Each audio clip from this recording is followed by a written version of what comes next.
From a secret location in room 100 of 540 Jack Gibbs Boulevard, this is Craft. I'm your host, Doug Dangler. I'm here at the 2014 Comic-Con with Carisa Holmes, who is the co-author of the 11 series of books. Yes, hello. So tell me about the series that you're working on.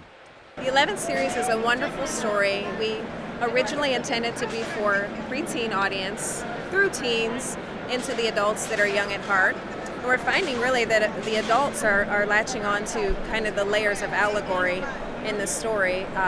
It's about an 11-year-old girl who discovers this power within herself that she's afraid to reveal to anyone else. She's not sure that it's even a gift. It allows her to travel to a parallel universe. And there she finds out that she's a very integral part of their history, their culture, and their evolution. And she essentially saves the world by bringing their royalty back who are marooned on Earth and don't know who they are. So the whole story is about everyone remembering their identity and going back home and all of the epic battle and adventure that happens in the midst of all that. Okay. So what was it that made you, the 11 series refers to her age, right? Correct. And what made you set it at that particular age? Is that the beginning of adolescence that you wanted to highlight? It's a pivotal time. They refer to it as the turning age in the story. The number 11 has great significance throughout the story and other things just in addition to her age and the age of the people when they reach the turning age.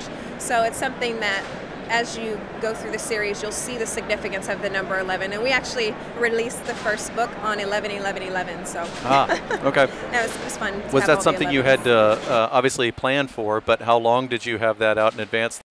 Didn't really have quite long enough.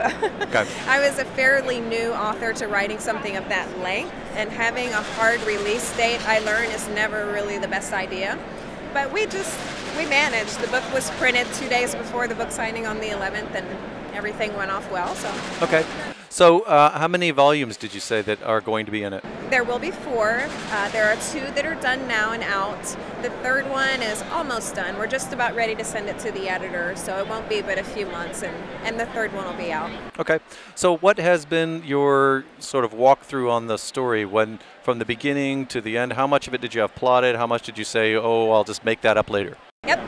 From the very beginning, my co-author JJ had this grand idea, this kind of scaffolding of an idea for a story, which when we first met and he told me about it, I thought, man, those are great bones. I could do something with that.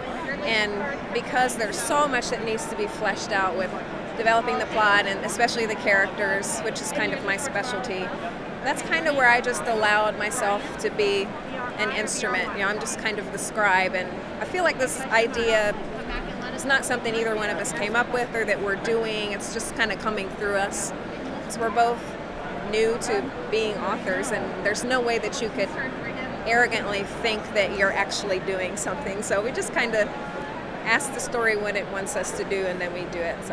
So what did you work on before this? You said you're new to this length. Have you been doing short stories? What's your previous? I'm primarily short format. I did a lot of poetry. I'm a songwriter.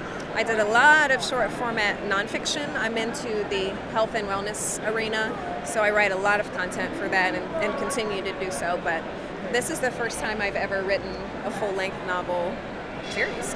So what is your advice for people that decide to jump into something like the full-length novel? We've just jumped into November, which is, what is it, novel writing November. I can't think of the name of the process where you're supposed to write a whole novel in the month of November. Yeah. So a friend of mine did that.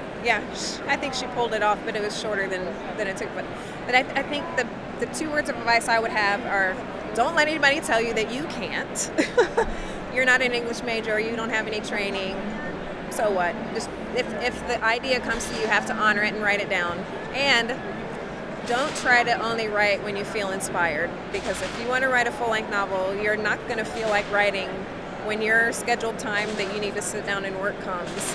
And I promise you, if you just sit down, even if you don't feel like doing it, within 15 minutes, the flow will start and you'll get going. So there is a certain amount of discipline I think that's missing, that a lot of people that are really imaginative and have great ideas, they just don't discipline themselves to actually sit down and finish it. Okay. So how did you manage that? What was your way of disciplining yourself to get seated to write? I think having a co-author holding you accountable, and every week you have the updates you need to submit, and It's not that I thought he was going to flog me if I didn't. It's just a matter of that little extra. But the I threat. know he's counting on me to come through. It's right. like, so. The threat of flogging is always there in the Yeah, background. well, flogging is a little too fun to be punishment, but maybe, that's another book. Yeah. But yeah. Yeah, for our older audience. Yeah, I think I older saw that audiences. over at some of the other illustrators. Well, I thank you very much, Carissa, for talking.